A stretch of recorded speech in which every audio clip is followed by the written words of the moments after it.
Hi, I'm Josh Wills, and I'm the technical lead of our Apple practice here at CDW. I'm joined today by... Hi everybody, I'm Kyle Davis. I'm the Head of Solutions at CDW.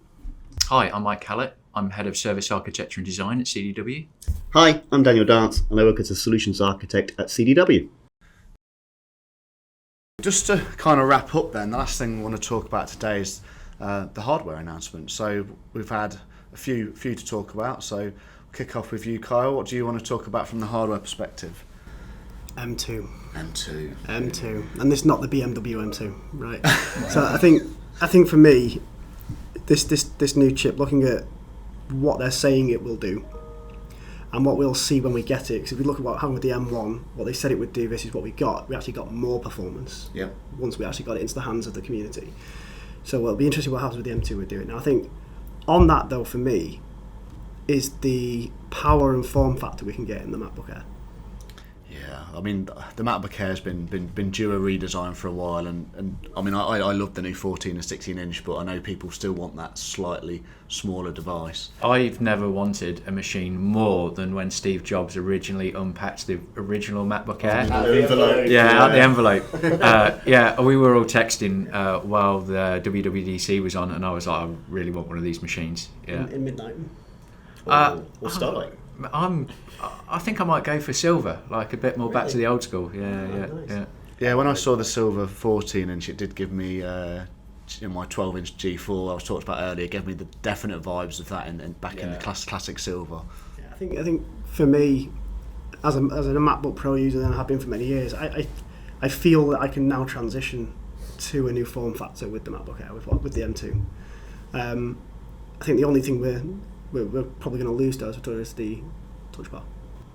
Yeah, that's true. But you'll get it's got a slightly bigger screen now, hasn't it? I think it's 13.6. Yeah. It's also 500 nit brightness, a billion colours. It's also got a 1080p camera built in. MagSafe.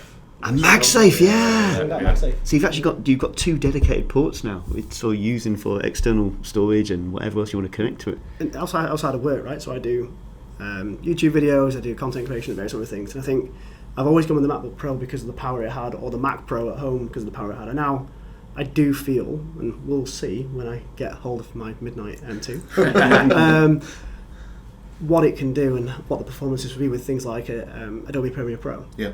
Right, and think about all the people that used to buy MacBooks for creative nature. How's that going to perform versus what they've got now? And that's what I'm really looking forward to. Because you've got 10 core graphics on this now. Yeah. Right? It's 2 more than the previous generation. So there is a kind of like a much easier stepping stone between going to a full-on MacBook Pro. And the price point, right? The MacBook Air loaded is a similar price point to a MacBook Pro. Yeah.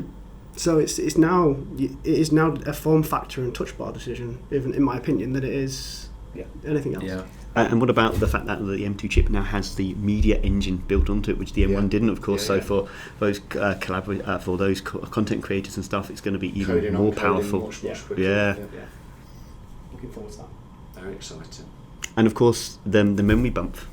It's now up to 24 gigabytes of unified memory. So just even more power. I think as well they talked about the CPU performance being up, was it 18%? The graphics performance being up 25% at the same power level, and then a maximum of 35% improvement on graphics as well. Do you know, that power level thing's really important. So I know right now I'm having a lot of customer conversations around kind of like, you know, the economic viability of these devices, and if you're being able to squeeze more performance with the same power, you think about that across all of your end users, your carbon footprint's actually going to be lower from the work they're doing. So all these sort of things that really feed into kind of the reason why people are choosing the platform as well. Just think about the fact that you're getting all of this and it doesn't even need a fan. Like, that's bonkers. Yeah. As somebody sort of my age, like, that's like still doesn't seem real to me. I remember actually that you had a Ferrari coloured laptop, and it had like a rubber heatsink on the bottom, didn't it? Yeah, it was huge. I got drawn in by the marketing on that one, I think. But it was loud as well, and the battery lasted about half an hour.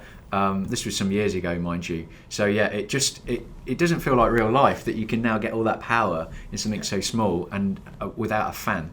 Yeah, well, I had the old Mac Pro, the black, the trash can design. Yeah. So like, and I've been using that for years, and I still love it today. But that was in my opinion its infancy of fanless design, and that would get very, very warm.